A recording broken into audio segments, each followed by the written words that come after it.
Hello dear aspirants, આપ સર્વેનું અમારી YouTube channel game changing સાયકોલોજીમાં હાર્દિક સ્વાગત છે.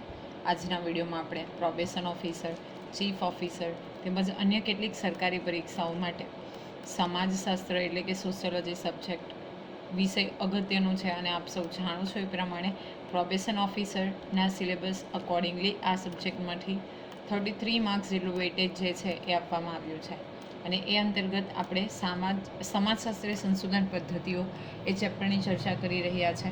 તમે અગાઉના વિડીયોઝ જોયા ન હોય તો પ્લેલિસ્ટમાં જઈને વિડીયોઝ ચેક કરી લેશો. આ ચેપ્ટર અંતર્ગત આપણે ઇન્ટરવ્યૂ મેથડ સાથે સાથે ક્વેશ્ચનરી મેથડ, એના લાભ, એની મર્યાદા એટલે કે પ્રોઝ અને કોન્સ એ બધી વસ્તુઓની ડિટેલમાં અભ્યાસ કરી છે. હવે આજના વિડીયોમાં આપણે બીજી એક પદ્ધતિ જે છે નિરીક્ષણ પ્રયુક્તિ એટલે કે ઓબ્ઝર્વેશન, એના પ્રકાર સાથે સાથે એની મર્યાદાઓ, એના લાભ અને કેટલાક એમસીક્યુઝનું ડિસ્કશન કરવાના છે. નેક્સ્ટ વિડીયોથી આપણે ફરીથી નવા એક ચેપ્ટરની શરૂઆત કરીશું.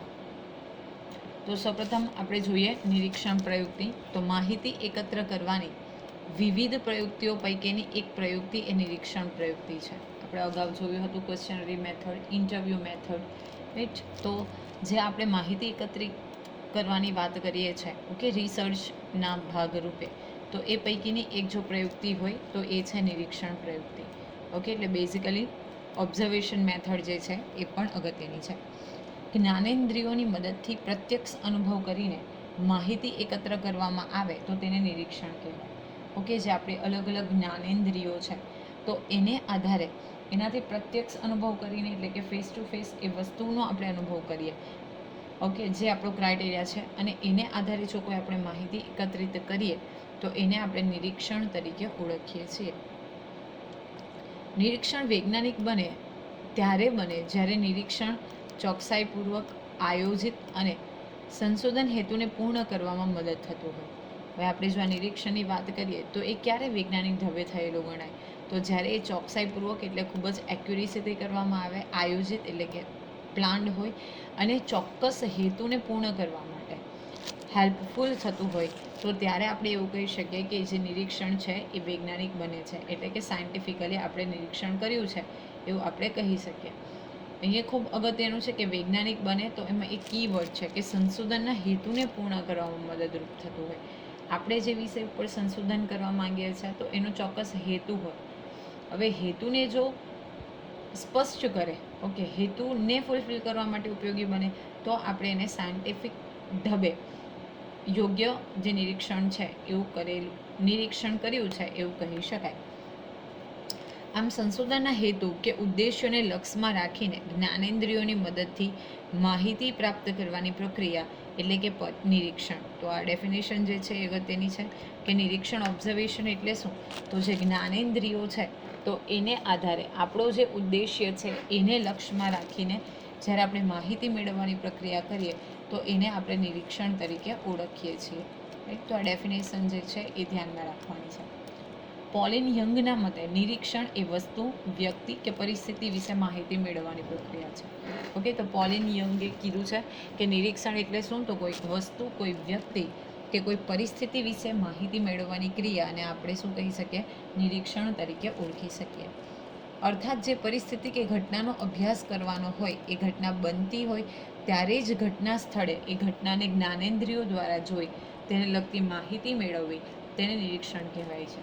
શું છે કે જે કોઈ ઘટના કે પરિસ્થિતિનો અભ્યાસ કરવાનો છે અને એ ઘટના જ્યારે બને છે તો એ ઘટનાને ત્યારે જ આપણે જોઈ લઈએ, ત્યારે જ એનું ઓબ્ઝર્વેશન કરી લઈએ અને એના આધારે જે માહિતી મેળવીએ તો એને આપણે બેઝિકલી નિરીક્ષણ તરીકે ઓળખી શકીએ.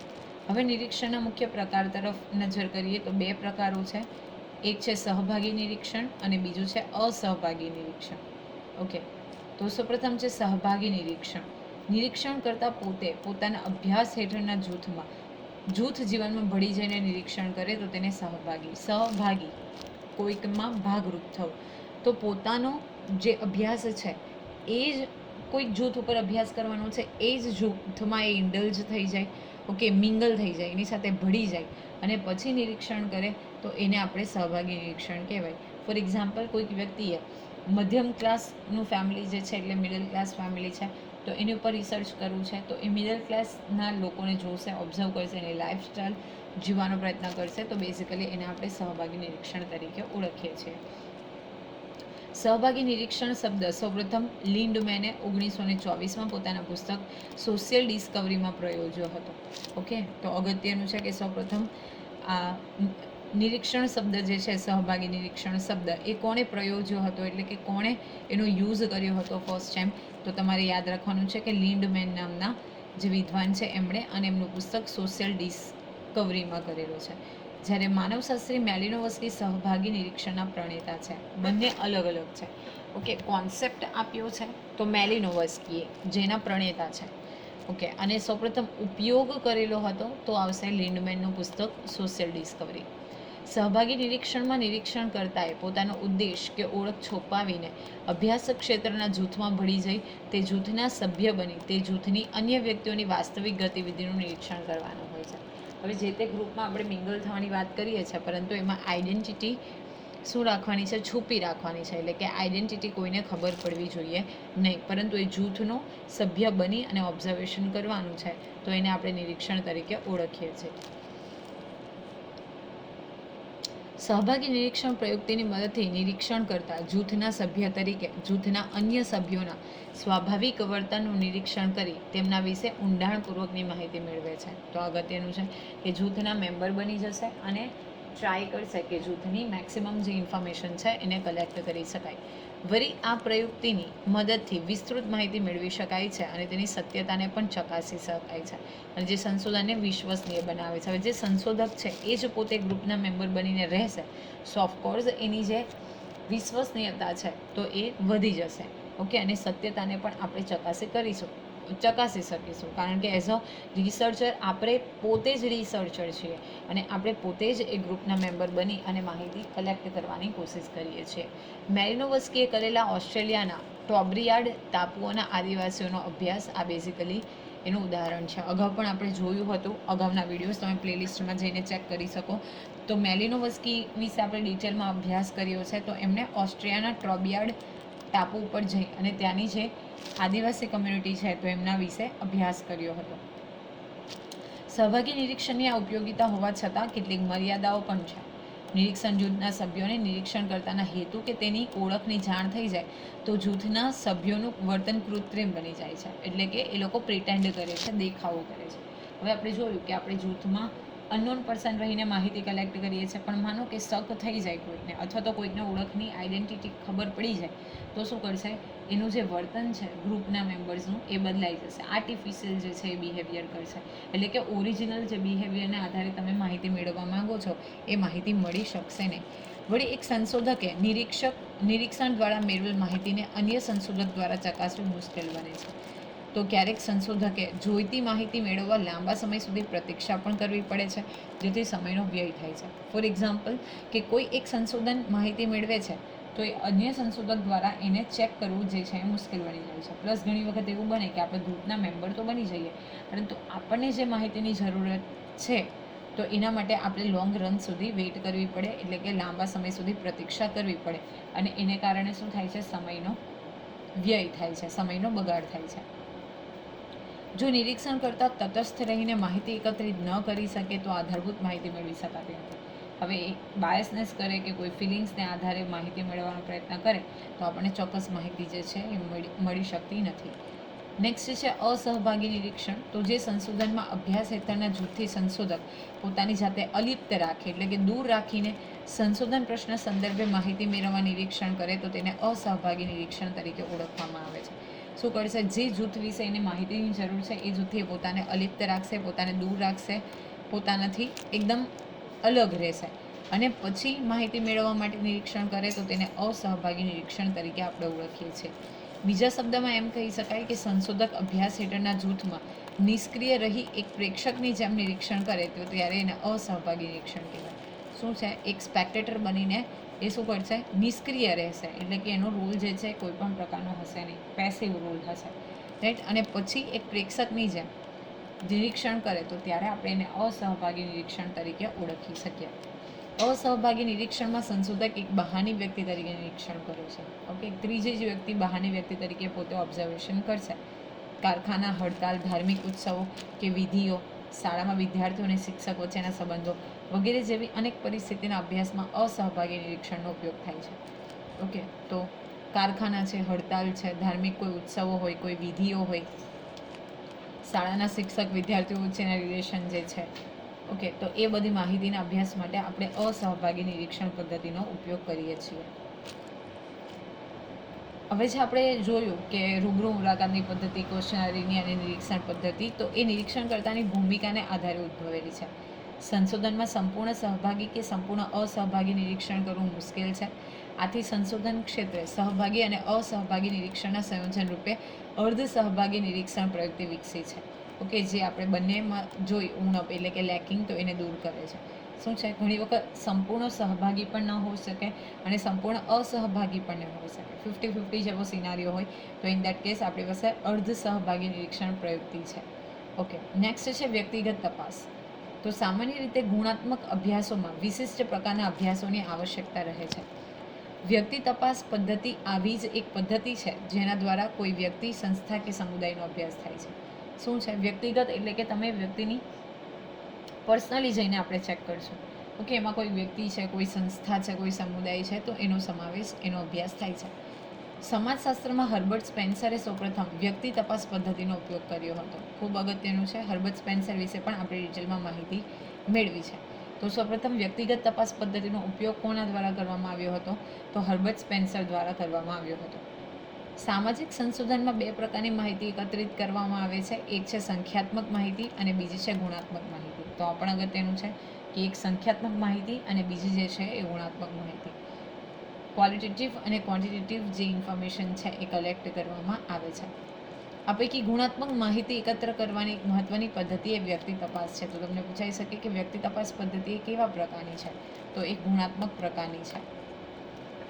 બિસેન્જ અને બિસેન્જના મતે વ્યક્તિ તપાસ પદ્ધતિ ગુણાત્મક વિશ્લેષણનું સ્વરૂપ છે, જેમાં વ્યક્તિ, પરિસ્થિતિ કે સંસ્થાનું ધ્યાનપૂર્વકનું સંપૂર્ણ નિરીક્ષણ કરવામાં આવે છે. શું છે બિસેન્જ અને બિસેન્જ એવું કહે છે કે આ જે ગુણાત્મક વિશ્લેષણનું સ્વરૂપ છે જે છે વ્યક્તિ તપાસ, એમાં કોઈ વ્યક્તિ હોય, કોઈ પરિસ્થિતિ હોય, કોઈ સંસ્થા હોય, તો એનું ખૂબ જ ધ્યાનપૂર્વકનું નિરીક્ષણ કરવામાં આવે છે. એટલે કે ખૂબ જ કેરફુલી ઓબ્ઝર્વેશન કરવામાં આવે છે. સમાજશાસ્ત્રમાં સમાજ જીવનની મહત્વની ઘટનાઓનો ગહન અભ્યાસ કરવા માટે વ્યક્તિ તપાસ પદ્ધતિનો બહોળા પ્રમાણમાં ઉપયોગ થાય છે. ટૂંકમાં વ્યક્તિ તપાસ પદ્ધતિ એટલે માત્ર કોઈ એ વ્યક્તિનો જ અભ્યાસ નહીં, પરંતુ સામાજિક એકમ તરીકે વ્યક્તિ, સંસ્થા કે સમુદાયનો અભ્યાસ. તો આ પણ અગત્યનું છે કે માત્ર કોઈ વ્યક્તિનો જ અભ્યાસ નથી, પરંતુ એક સામાજિક વ્યક્તિ તરીકે એટલે કે સોશિયલ યુનિટ તરીકે કોઈ વ્યક્તિ, કોઈ સંસ્થા કે સમુદાયનો આપણે જ્યારે બધા એંગલથી સર્વાંગી ઓબ્ઝર્વેશન કરીને અભ્યાસ કરીએ તો એને આપણે વ્યક્તિગત તપાસ તરીકે ઓળખીએ છીએ. હવે આપણે જોઈએ વ્યક્તિગત તપાસ પદ્ધતિની વિશેષતાઓ. તો અભ્યાસનું કેન્દ્ર એક સામાજિક એકમ છે. ઓકે, વ્યક્તિથી સમૂહ સુધી. તો શું છે જે અભ્યાસનું કેન્દ્ર છે? એક સામાજિક એકમ છે, સોશિયલ યુનિટ છે. સામાજિક એકમ પર અસર કરનારા પરિબળો શોધી કાઢવામાં આવે છે અને સામાજિક એકમ અને સામાજિક વાતાવરણ વચ્ચેનો કાર્યકારણનો સંબંધ તપાસવામાં આવે છે. બંને વચ્ચે કયો કાર્યકારણનો એટલે કે વર્ક અને રીઝનનો સંબંધ છે એ ચેક કરવામાં આવે છે. સામાજિક એકમમાં અભ્યાસને જરૂરી એવા હેતુ અને લક્ષ્યમાં લઈને અભ્યાસ કરવામાં આવે છે. અગત્યનું છે કે આપણે જે અભ્યાસ કરીએ છીએ તો એ અભ્યાસને અનુકૂળ જે છે એ જ હેતુઓને આપણે ધ્યાનમાં લઈને અભ્યાસ કરીએ છીએ. ઓકે, એટલે દિશા વિહોણો અભ્યાસ નથી કરાતો, હેતુને લક્ષ્યમાં લઈને અભ્યાસ કરવામાં આવે છે. આ પદ્ધતિમાં કોઈ પણ એકમનો ઊંડાણપૂર્વક અને ઝીણવટભર્યો અભ્યાસ થાય છે. હવે આપણા જે હેતુ છે, અભ્યાસ છે, નક્કી છે, તો એના આધારે આપણે શું કરીશું? કોઈ એકમ છે એનો ઊંડાણપૂર્વકનો એટલે કે ડીપલી જે છે એ આપણે સ્ટડી એની કરી શકીએ. આ પદ્ધતિને ગુણાત્મક અભ્યાસ કહેવામાં આવે છે. તો અગત્યનું છે કે જે વ્યક્તિગત તપાસ પદ્ધતિ છે એનો અભ્યાસ એ ગુણાત્મક અભ્યાસ તરીકે ઓળખવામાં આવે છે. આ પદ્ધતિમાં સંશોધનની ઘણી બધી પદ્ધતિ અને પ્રયુક્તિઓ જેવી કે ઐતિહાસિક, ગ્રંથાલય, નિરીક્ષણ, મુલાકાત વગેરેનો સીધો ઉપયોગ થાય છે. કે કોઈ ઐતિહાસિક પ્લેસીસની એટલે કે હિસ્ટોરિકલ પ્લેસીસ વિઝિટ કરવું, ગ્રંથાલય, લાઇબ્રેરી નિરીક્ષણ, ઓબ્ઝર્વેશન, મુલાકાત એટલે કે જે ઇન્ટરવ્યૂ ટેકનિક્સ છે ગમે એનો સીધો ઉપયોગ કરી શકાય છે. વ્યક્તિગત તપાસ પદ્ધતિના ઉપયોગથી બે પ્રકારના અભ્યાસ થાય છે. એક છે વ્યક્તિ અધ્યયન અને બીજું છે સમૂહ કે સમુદાયનું અધ્યયન. તો કોઈક એક વ્યક્તિનું પણ અધ્યયન થઈ શકે એટલે સ્ટડી થઈ શકે અને સમૂહ કે સમુદાયનું પણ અધ્યયન થઈ શકે. આ પદ્ધતિમાં પ્રાથમિક માહિતી, મુલાકાત, અનુસૂચિ અને નિરીક્ષણ દ્વારા અને ગૌણ માહિતી ડાયરી, પત્રો, જીવન, ઇતિહાસ અને દૈનિક નોંધના માધ્યમથી કરવામાં આવે છે. અહીંયાથી પ્રશ્ન પૂછાય છે, સોર્સ ઓફ ગેટિંગ ઇન્ફોર્મેશન યા તો કલેક્ટિંગ ડેટા. તો પ્રાથમિક માહિતી કોને આધારે કરી શકાશે? તો મુલાકાતની અનુસૂચિ. આપણે જોયું હતું કે આપણે કેવા પ્રશ્ન પૂછવાના છે એ, રાઈટ. અને પછી છે નિરીક્ષણ. આ બે દ્વારા આપણે પ્રાથમિક માહિતી જે છે એ કલેક્ટ કરી શકીએ. અને જે સબસિડરી ઇન્ફોર્મેશન છે, ઓકે, તો એ એટલે કે ગૌણ માહિતી જે છે, secondary information, this is primary information. તો એ આપણે ડાયરી છે કોઈકના દ્વારા લખાયેલી, કોઈકના પત્ર છે, જીવન વૃત્તાંત છે, ઇતિહાસ અને દૈનિક જે નોંધ છે એટલે કે ડેલી બેસિસ ઉપર જે નોંધ કરવામાં આવે તો એના માધ્યમથી. ઘણી બધી વખત અહીંયાથી MCQ પૂછાયેલો છે, ઓકે, કે પ્રાથમિક માહિતીનો સ્ત્રોત નીચેના પૈકી કયા છે, કયા નથી. એવી રીતે ગૌણ માહિતીના સ્ત્રોત કયા છે, કયા નથી. હવે વ્યક્તિ તપાસ પદ્ધતિની ઉપયોગિતા જોઈએ તો સામાજિક એકમનો ઝીણવટભર્યો અભ્યાસ થઈ શકે છે. આપણે હમણાં જોયું કે એકદમ ચોકસાઈથી ઝીણી માહિતી જે છે આપણે કલેક્ટ કરી શકીએ છીએ. આ પદ્ધતિના ઉપયોગથી નવી ઉત્કલ્પના કે સિદ્ધાંતની રચના કરી શકાય છે. કોઈક નવા ઉત્કલ્પના આપણે રચવી છે, હાઇપોથેસિસ કે નવો કોઈ પ્રિન્સિપલ સિદ્ધાંત બનાવવો છે તો એની પણ રચના થઈ શકે છે. આ પદ્ધતિથી મેળવેલ માહિતીમાંથી અન્ય પ્રકારના સંશોધન માટેની પ્રેરણા મળે છે. ઓકે, તો બાકીના સબ્જેક્ટ રિલેટેડ પણ બીજા કોઈક સોર્સનો ઉપયોગ કરીને આપણે બીજી પણ માહિતી કલેક્ટ કરીએ એટલે કે એની પ્રેરણા મળે છે. અને સંશોધનનું જે જ્ઞાન છે એ સમૃદ્ધ બને છે એટલે કે નોલેજ એન્હેન્સ થાય છે, નોલેજમાં વધારો થાય છે. હવે જોઈએ વ્યક્તિગત તપાસ પદ્ધતિની મર્યાદા. કઈ લિમિટેશન્સ છે? તો આ પદ્ધતિમાં જુદા જુદા સમૂહની તુલના શક્ય નથી. ઓકે, કોઈ એક સમૂહને આપણે જોઈ શકીએ પણ અલગ અલગ સમૂહની જો તુલના કરવાની વાત આવે તો એ એક એની લિમિટેશન છે. મોટાભાગે મર્યાદિત સ્વરૂપના સંશોધનમાં તે વધુ ઉપયોગી નીવડે છે. જ્યારે આપણે લિમિટેડ એરિયાની વાત કરીએ તો એ સંશોધનમાં એ વધુ પડતી ઉપયોગી નીવડે છે, ખૂબ યુઝફુલ થાય છે. વ્યક્તિગત તપાસ પદ્ધતિની ઉપરોક્ત ઉપયોગિતા અને મર્યાદા હોવા છતાં અનેક નવા સંશોધનોમાં તેનો ઉપયોગ થાય છે. સમાજશાસ્ત્ર ઉપરાંત વાણિજ્ય સંચાલન એટલે કે બિઝનેસ એડમિનિસ્ટ્રેશન, આધુનિક ગુનાશાસ્ત્ર કે એટલે જે બેઝિકલી કલ્પ્રિટ સાથે કનેક્ટેડ છે, ઇતિહાસ અને મનોવિજ્ઞાન જેવા વિષયોમાં પણ આપણે બેઝિકલી આ વ્યક્તિ તપાસ પદ્ધતિ છે એનો ઉપયોગ કરીએ છીએ. ગુણાત્મક સંશોધનમાં અને સંખ્યાત્મક પ્રકારના સંશોધનમાં સમાજશાસ્ત્રમાં સંશોધનની વિવિધ પદ્ધતિઓ અને પ્રયુક્તિઓનો ઉપયોગ થાય છે, જેની માહિતી આપણે બેઝિકલી આ ડિસ્કશન એટલે કે આ ચેપ્ટરમાં જોઈ. ઓકે, તો ગુણાત્મક સંશોધન અને સંખ્યાત્મક બંને પ્રકારમાં સંશોધનની જે વિવિધ પદ્ધતિ છે આપણે જોયું કે ઇન્ટરવ્યૂ મેથડ છે, ક્વેશ્ચનરી મેથડ છે, નિરીક્ષણ પદ્ધતિ છે, વ્યક્તિ તપાસ પદ્ધતિ છે, તો એનો આપણે ઉપયોગ કરીએ છીએ. સંશોધનનો વિષય બદલાતા પ્રયુક્તિ પણ બદલવી પડે છે અને સમાજની ઘટનાઓને વૈજ્ઞાનિક રીતે તપાસવા બધી જ પ્રયુક્તિઓ જે છે અને પદ્ધતિ ઉપયોગી છે. તમારો સબ્જેક્ટ કેવો છે, ઓકે, તમે કયા પ્રકારે ડેટાનું સેમ્પલ જે છે એ કલેક્ટ કરવા માંગો છો એને આધારે તમારે જે આપણે મેથડ જોઈ તો એમાંથી કોઈક મેથડની પસંદગી કરવાની હોય છે.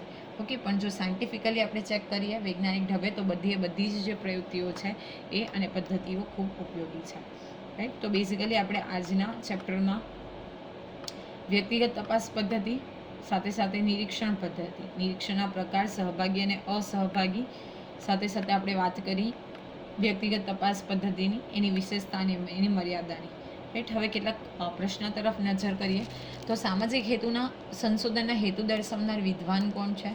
ઓપ્શન એ રેડમન અને થોરી, option number B Herbert Spencer, C Pauline Young અને ડી સ્ટીફન, રાઈટ. તો here the correct answer is option number C, Pauline Young જે છે એમણે સામાજિક સંશોધનના હેતુ દર્શાવ્યા હતા. નેક્સ્ટ છે બાળકોને નિરક્ષર વ્યક્તિ પાસેથી માહિતી મેળવવા માટે કઈ ક્વેશ્ચનરી જે ઉપયોગી છે? મિશ્ર એટલે કે આપણે જોયું હતું કે એમાં પ્રતિબંધિત સવાલ પણ હશે, મુક્ત જવાબી પણ હશે, ચિત્રો પણ હશે એટલે મિક્સ. પ્રતિબંધિત પ્રશ્નાવલી હા નામાં જવાબ આપવાનો છે, સહમત અસહમત ઓનલી ટીક માર્ક કરવાનું હોય છે.